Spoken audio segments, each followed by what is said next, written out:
Muy buenas noches para todos. Vamos a dar inicio a nuestra tutoría llamada Caída Libre. Quien les habla, Wilson Ferney Pinzón Bernal, licenciado en Física, especialista en Ingeniería y magíster en Física Aplicada.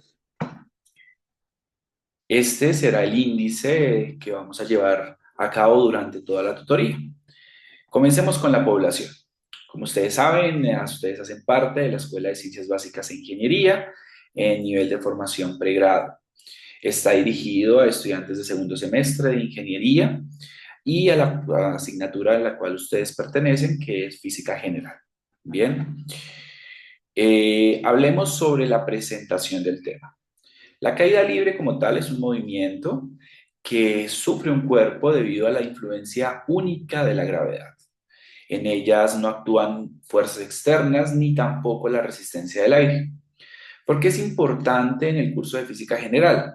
Primero, porque es una aplicación directa de algo que se llama el movimiento rectilíneo uniformemente acelerado, que es uno de los conceptos más importantes dentro del curso. Segundo, porque permite analizar sistemas planetarios un poco más complejos y además de eso permite comprender todo lo relacionado con la cinemática en el lanzamiento de proyectiles. ¿Listo? ¿Cuál es el propósito de aprendizaje de la tutoría? Principalmente es analizar el movimiento de caída libre como una aplicación directa de lo que conocemos como movimiento rectilíneo uniformemente acelerado. Comencemos entonces con la exposición del tema. Entonces, como les venía diciendo, la caída libre es una aplicación directa del movimiento uniformemente acelerado. ¿Y qué es eso? Ustedes saben, el movimiento acelerado es aquel movimiento en el que hay un cambio de velocidad, ya sea positivo o negativo. Generalmente este movimiento, este cambio, se hace en línea recta, al igual que el movimiento de caída libre.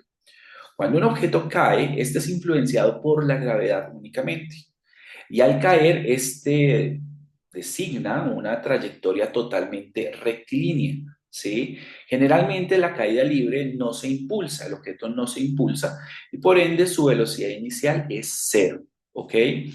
Al estar influenciado únicamente por la gravedad, se sobreentiende que primero no hay resistencia del aire y segundo no están actuando fuerzas externas sobre el mismo cuerpo.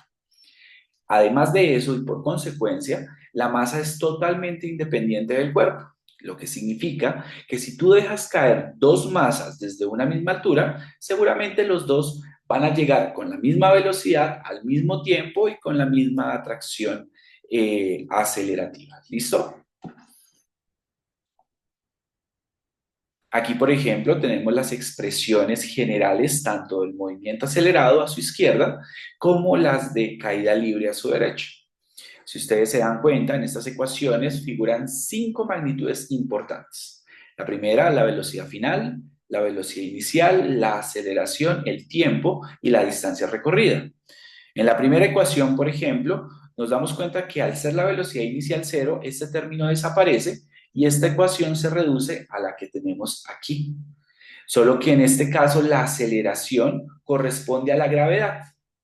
El tiempo sería el tiempo de caída. Esta ecuación, por su parte, es igual que esta. Al ser la velocidad inicial cero, este término desaparece y la aceleración, como es la gravedad, pues esta ecuación toma esta forma. Esta x sería la misma altura, que es la distancia recorrida por el cuerpo. La última ecuación, en tanto, también la velocidad inicial es cero y finalmente la aceleración y la distancia vienen a intercambiarse, a transformarse en gravedad y altura. ¿Listo? Estas son las llamadas ecuaciones de caída libre, que es una aplicación directa del movimiento acelerado.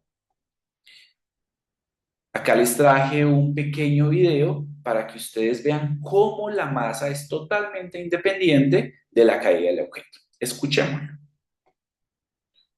Sabemos que si dejamos caer una pluma y un cubo de metal al mismo tiempo, el cubo llegará primero al suelo. Pero ¿y si quitamos todo el aire? Eso se vería algo así. Sin aire, el cubo y la pluma caen exactamente a la misma velocidad. Eso es porque la fuerza de atracción es proporcional a la masa de un objeto. Mientras más masa tenga, más fuerte es la atracción. Pero también a mayor masa, más difícil será moverlo por la inercia que tiene. Y si quitamos la resistencia del aire, ambos caen a la misma velocidad. ¿Sí ven? Efectivamente, cuando no hay rozamiento del aire, vemos que los dos objetos caen al mismo tiempo. ¿Listo? Vamos a ver ahora un ejemplo de aprendizaje significativo. Un aprendizaje significativo es cuando aplicamos los conceptos a la vida real. Y esta vez quise hacerlo con los experimentos realizados por Galileo Galilei a través de una simulación virtual. ¿Listo? Entonces, al dar clic aquí, se nos abre este simulador. En este simulador yo puedo simular, valga la redundancia, la caída de dos objetos de diferente material a una altura de 130 o hasta 300 metros, ¿sí? Podemos elegir diferentes materiales, entre ellos oro, madera, concreto, bueno, hay varios. Unicel, que es un tipo de icopor, ¿sí? Podemos modificar su masa y su peso. Vamos a suponer que tenemos dos masas, una de cristal y una de icopor, como ustedes se pueden dar cuenta. Las voy a dejar soltar desde una altura de 300 metros cuando hay una máxima densidad del aire. En este caso vamos a simular que hay rozamiento de aire. Mire lo que sucede.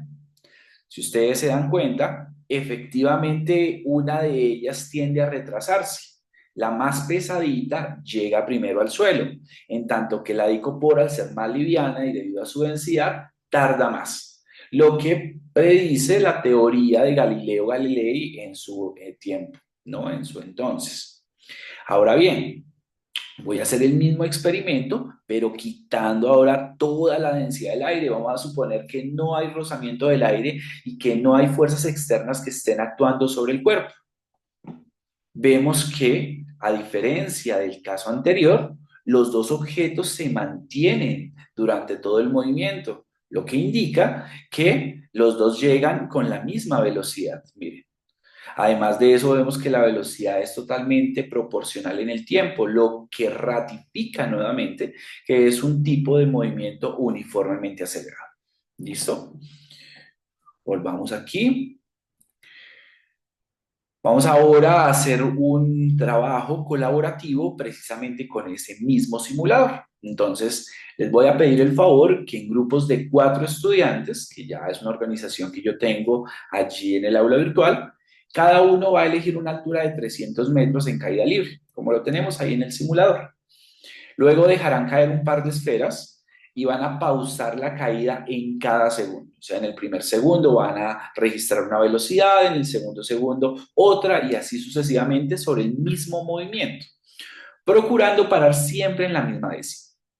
Van a anotar el valor de la velocidad en cada caso y van a calcular el valor del incremento en cada uno. Entonces, ¿cuánto aumentó la velocidad en cada segundo?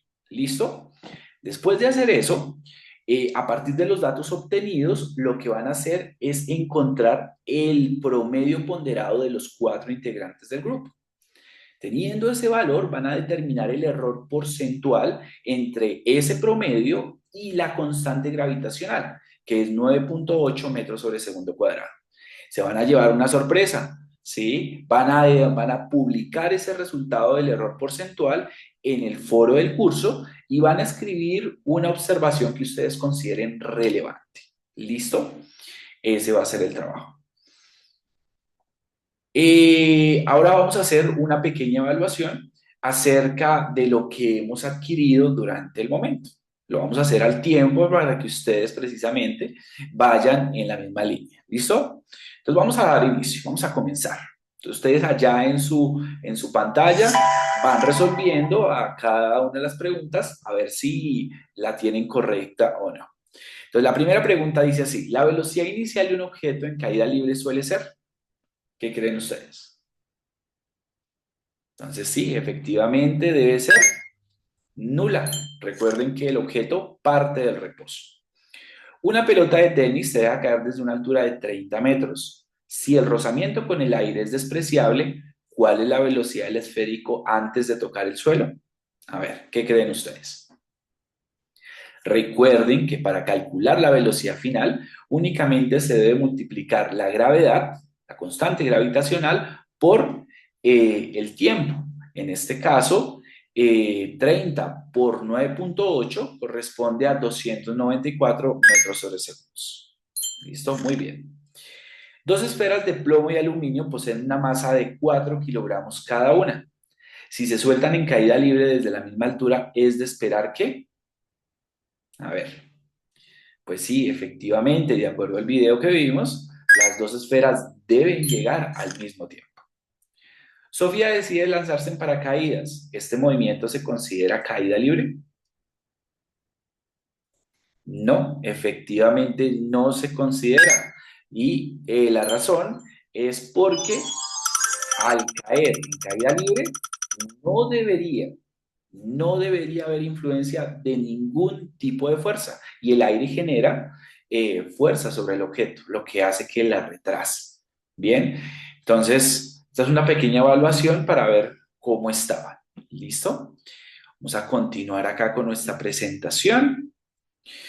Ya para terminar, vamos a dar unas conclusiones que son importantes dentro de la tutoría. La primera es que el movimiento de caída libre es una aplicación directa del movimiento acelerado, como lo pueden ustedes ver, lo que quiere decir que fortalece conceptualmente todo lo relacionado con aceleración constante.